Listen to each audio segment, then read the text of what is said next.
നമസ്കാരം എല്ലാവർക്കും. അപ്പോൾ നമ്മൾ ഇന്നത്തെ യാത്ര എന്ന് പറയുന്നത് ദൗക്കിന്ന് അടുത്തൊരു സ്പോട്ട് പിടിക്കട്ടോ. നമ്മളിവിടെ ഒരു ഏഷ്യയിലെ ഏറ്റവും ക്ലീനസ്റ്റ് ആയിട്ടുള്ളൊരു വില്ലേജ് ഉണ്ട്, മൗലിന്യോങ് എന്ന് പറയും കേട്ടോ. അപ്പോൾ അങ്ങോട്ടുള്ള യാത്രയിലാണ്. ഇത് നമ്മൾ ദൗക്കിന്ന് വേറൊരു ഷോർട്ട് കട്ട് ഉണ്ട് കേട്ടോ. നിങ്ങൾക്ക് എല്ലാവർക്കും പോകാൻ പറ്റിയൊരു കിടിലൻ റൂട്ടാണ് ഈ റൂട്ട്. ഇഷ്ടംപോലെ വാട്ടർഫാൾസ് കാര്യങ്ങളൊക്കെ ആയിട്ട് മനോഹരമായിട്ടുള്ള റൂട്ട് കേട്ടോ.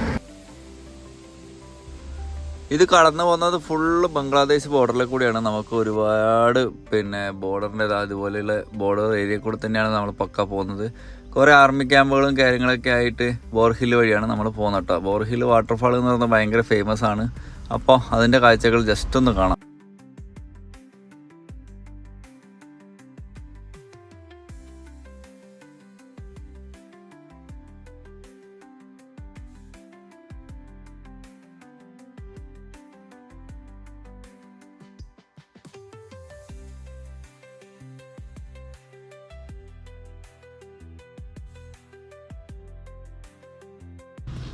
നമ്മൾ ഈ പാടം പോലെ കാണുന്നില്ലേ, അതൊക്കെ ബംഗ്ലാദേശാണ് കേട്ടോ. ആ കാണുന്ന വീട് പോലെയുള്ള സ്ഥലങ്ങളൊക്കെ അതൊക്കെ ബംഗ്ലാദേശിൻ്റെ പാട്ടാണ്.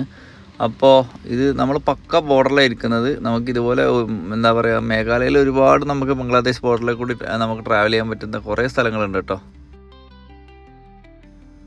അപ്പോൾ ഇതാണ് നമ്മുടെ മൗലിന്യോങ് വില്ലേജിൻ്റെ അടുത്തേക്കുള്ള റോഡ് കേട്ടോ. അടിപൊളിയാണ്. കോടയൊക്കെ നിറഞ്ഞ ഒരു കിട്ടിലൻ റൂട്ടാണ്. വലിയ ഡിസ്റ്റൻസ് ഒന്നുമില്ല. ചെറിയൊരു വില്ലേജാണ്. ക്ലീനസ്റ്റ് വില്ലേജ് ഓഫ് ഏഷ്യ എന്ന് പറയാൻ പറ്റും.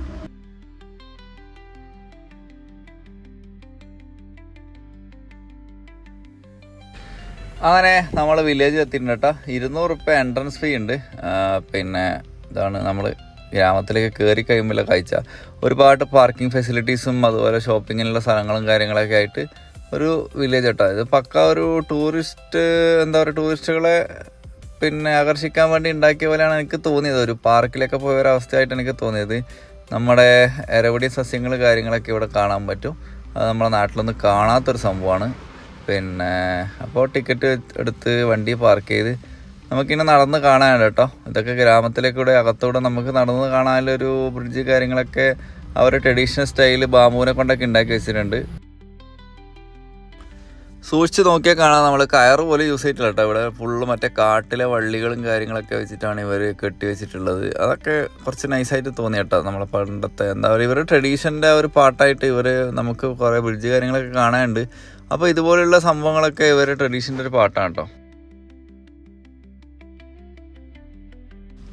സത്യം പറഞ്ഞാൽ എനിക്കൊരു വലിയൊരു സംഭവമായിട്ട് തോന്നിയില്ലെങ്കിലും ആൾക്കാർ കുറേ വരുന്നൊരു പ്ലേസാണ് കേട്ടോ. ഇത് ഭയങ്കര അത്രയും ക്ലീനസ്റ്റ് എന്ന് പറയുന്നുണ്ട്. പക്ഷേ ക്ലീനാണ്, വില്ലേജ് അടിപൊളിയാണ്. പക്ഷേ അതൊരു നമുക്കൊരു വില്ലേജായിട്ട് തോന്നൂല. അങ്ങനൊരു സംഭവമാണ്.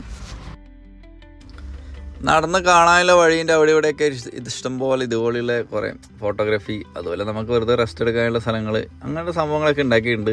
ഇതൊക്കെ ഈ നമ്മുടെ പുല്ലിനെ കൊണ്ടൊക്കെ ഉണ്ടാക്കിയൊക്കെയാണ്. അതുപോലെ നമുക്ക് റോഡ് സൈഡൊക്കെ നോക്കിക്കഴിഞ്ഞാൽ കാണാം. നമ്മളെ ഗാർഡനൊക്കെ സെറ്റ് ചെയ്യുന്ന പോലെയാണ് റോഡ് സൈഡൊക്കെ.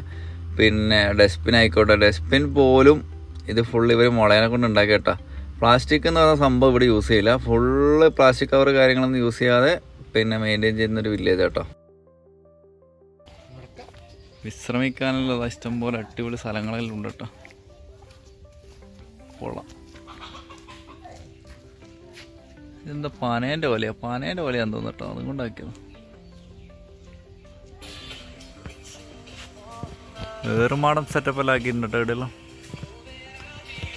അത് കൊള്ളാം, രസമുണ്ട് കാണാൻ.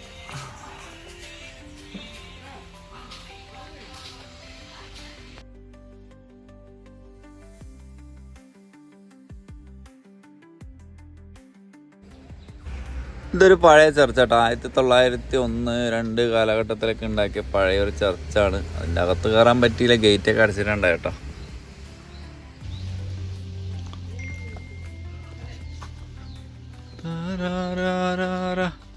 നമ്മുടെ നാട്ടിൽ വെള്ളമടിക്കാനിലാക്കി ഷെഡ് വഴി ഉണ്ട് കേട്ടോ. നല്ല സെറ്റ് സാധനം. എല്ലായിടത്തും ഹോം സ്റ്റേൻ്റെ എല്ലാം ബോർഡ് എന്ന് പറയുന്നത് കോമൺ ആണ്. എല്ലാവരും ഒരേ ഒരു സ്റ്റൈലിലാണ് ഹോം സ്റ്റേൻ്റെ ബോർഡിലാക്കിയിട്ടുള്ളത്. അപ്പോൾ അതുകൊണ്ട് ഇതെല്ലാം കാണാൻ ഒരു രസമുണ്ട്. നമ്മൾ ഈ ജയ്പൂരെല്ലാം പോയി കഴിഞ്ഞാൽ എല്ലാ ഷോപ്പിൻ്റെയും ബോർഡ് വരെ അവരില്ലേ, ആ ഒരു ടൈപ്പ് അങ്ങനെ അവർ സെറ്റാക്കിയിട്ടുണ്ടെന്ന് മാത്രം. കൊള്ളാം, നല്ലൊരു എന്താ പറയുക, നല്ലൊരു സ്ഥലം അല്ല.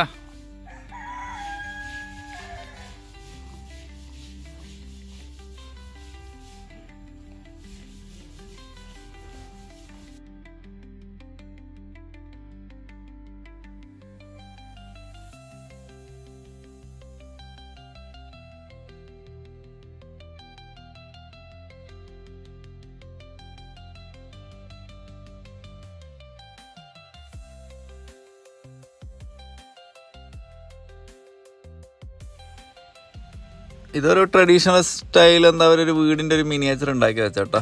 പിന്നെ ഫുള്ള് ഓലയെ കൊണ്ട് ഉണ്ടാക്കിയത്, ഓലയും പുല്ലൊക്കെ കൊണ്ടാണ് ഉണ്ടാക്കിയത്. പിന്നെ അതിൻ്റെ അകത്തും അവർ ഉപയോഗിച്ചിരുന്ന പാത്രങ്ങൾ, കാര്യങ്ങൾ, ഇതൊക്കെ എനിക്ക് ഭയങ്കരമായിട്ട് റിലേറ്റ് ചെയ്യാൻ പറ്റുന്നുണ്ട്. കാരണം നമ്മുടെ പണ്ടത്തെ വീടും തറവാടും കാര്യങ്ങളൊക്കെ ഇതുവരെയൊക്കെ ആയിരുന്നു കേട്ടോ. അപ്പോൾ നമുക്ക് അത് പെട്ടെന്ന് റിലേറ്റ് ചെയ്യാൻ പറ്റുന്നുണ്ട്. പിന്നെ ഇതൊക്കെ ഒരു പാർക്ക് സെറ്റപ്പാണ്. സീസോ കാര്യങ്ങൾ, കുട്ടികൾക്ക് കളിക്കാനുള്ളത്, ഇരിക്കാനുള്ള സ്പേസ്. പിന്നെ ഇവിടെ ഇവരൊരു ഏറുമാടം സെറ്റപ്പൊക്കെ ഉണ്ടാക്കിയിട്ടുണ്ട്. അത്രയൊക്കെ ഉള്ളൂ കേട്ടോ.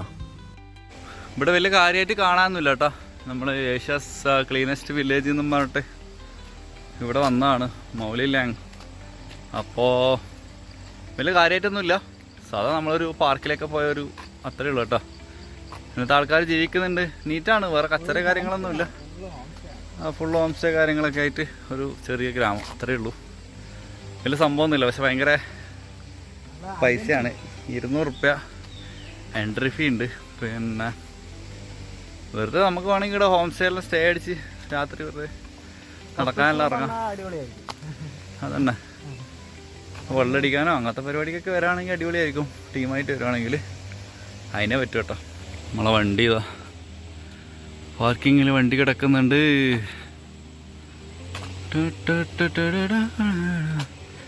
ഫുള്ള് നീറ്റായിട്ട് അറേഞ്ച് ചെയ്തിട്ടുള്ള സംഭവമാണ്. വേറെ വലിയ സെറ്റപ്പൊന്നുമില്ല കേട്ടോ. ഇത്രയേ ഉള്ളൂ. ഫോട്ടോ എടുക്കാൻ കൊള്ളാം. അപ്പോൾ ഇത്രയൊക്കെയുള്ള കാണാനായിട്ടാ നമ്മളിതാ തിരിച്ചു പോവാണ്. ഇവിടെ കുറേ ഷോപ്പ് കാര്യങ്ങളൊക്കെ ഉണ്ട്. എന്തെങ്കിലും പർച്ചേസൊക്കെ നടത്തണമെങ്കിൽ ഇവിടുന്ന് നടത്താം. വില്ലേജ് കണ്ടതിന് ശേഷം നമുക്ക് കാണാൻ പറ്റുന്ന അതിൻ്റെ ഇടയ്ക്ക് തൊട്ടടുത്ത് തന്നെ നമുക്ക് പിന്നെ ഒരു 5 കിലോമീറ്റർ ചുറ്റളവിൽ തന്നെ നമുക്കൊരു ലിവിങ് റൂട്ട് പിടിച്ച് കാണാനുണ്ട് കേട്ടോ. സിംഗിൾ ഡെക്കറാണ്. അപ്പോൾ എന്തായാലും ഈ വില്ലേജ് കാണാൻ വന്നതുകൊണ്ട് പിന്നെ അത്ര അടുത്തല്ലേ എന്ന് വെച്ചാൽ നമ്മൾ അതൊന്നും കൂടെ ഒന്ന് കാണാൻ വേണ്ടി പോകാം കേട്ടോ. വളരെ അടുത്താണ്, അധികം നടക്കാനൊന്നുമില്ല. ഒരു 10 മിനിറ്റ് നടന്നു കഴിഞ്ഞാൽ എത്തുന്ന ഒരു സ്പോട്ട് കേട്ടോ. അപ്പോൾ അത് പോകുന്ന വഴിയൊക്കെ ഇതേപോലെയാണ്. ഭയങ്കര സ്റ്റെപ്പൊക്കെ ഇങ്ങനെ കല്ലും കൊണ്ട് ആക്കിയിട്ടുണ്ട്. ഒരാൾക്ക് എൻട്രി ഫീ വരുന്നത് 20 രൂപ കേട്ടോ. 20 രൂപ വെച്ച് എൻട്രി ഫീ വരുന്നുണ്ട്. ജസ്റ്റ് നമുക്ക് എൻട്രി ചെയ്ത് കഴിഞ്ഞാൽ നമ്മൾ ലിവിങ് റൂട്ട് പിടിച്ചെത്തി. ഇതൊക്കെ അന്നത്തെ കാസി ട്രൈബ്സ് കയ്യും കൊണ്ട് എന്താ കഷ്ടപ്പെട്ട ആ ഒരു രീതിയിൽ ആക്കിയെടുത്തത് കേട്ടോ ഈ ഒരു സ്ട്രക്ചറിൽ. അപ്പോൾ ഇത് എന്താ പറയുക, നമുക്ക് 100-500 വർഷങ്ങളൊക്കെ ഒന്നും സംഭവിക്കില്ല എന്നാണ് പറയുന്നത്. അത്രയ്ക്കും സ്ട്രോങ് ആയിട്ടുള്ള സംഭവം കേട്ടോ.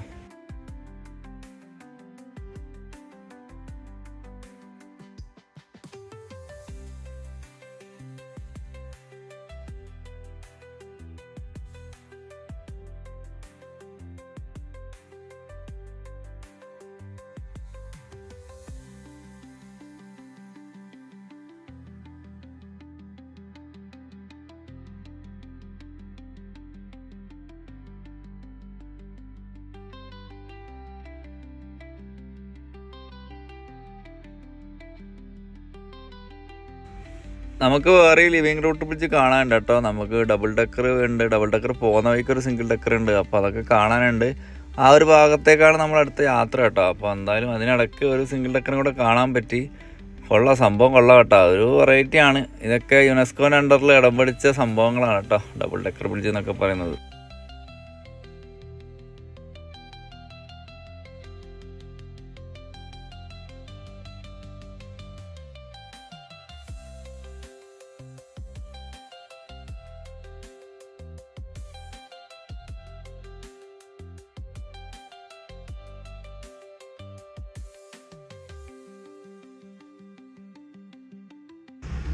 അപ്പോൾ ഇത്രയൊക്കെയാണ് നമുക്ക് മൗലി ലാങ് വില്ലേജിൻ്റെ അടുത്തുള്ള കാഴ്ചകളൊക്കെ കേട്ടോ. വില്ലേജും വലിയൊരു സംഭവമായിട്ടൊന്നും കണ്ടിട്ട് ആരും പോകണമെന്നില്ല. പക്ഷേ ജസ്റ്റ് ഒന്ന് വിസിറ്റ് ചെയ്യുക, അത്രയേ ഉള്ളൂ കേട്ടോ. ലിവിങ് റൂട്ട് ബ്രിഡ്ജ് എന്ന് പറയുന്നത് നമ്മൾ ഫസ്റ്റ് ടൈം കാണുമ്പോൾ നമുക്ക് ആ ഒരു എക്സൈറ്റ്മെൻറ്റ് ഉണ്ടാവും. പക്ഷേ മറ്റേതെന്ന് പറഞ്ഞാൽ ഇതിലും ഹൈറ്റിലാണ്, അതായത് ഏറ്റവും ലോങ്ങസ്റ്റ് ആയിട്ടുള്ളതും പിന്നെ ഡബിൾ ഡെക്കറും. അതാണ് നമ്മുടെ അടുത്ത വീഡിയോ വരാൻ പോകുന്നത്. അപ്പോൾ അത്രയൊക്കെ ഉള്ളൂ. എന്തായാലും അടുത്ത വീഡിയോയിൽ കാണാം. എല്ലാവർക്കും thank you for watching. By.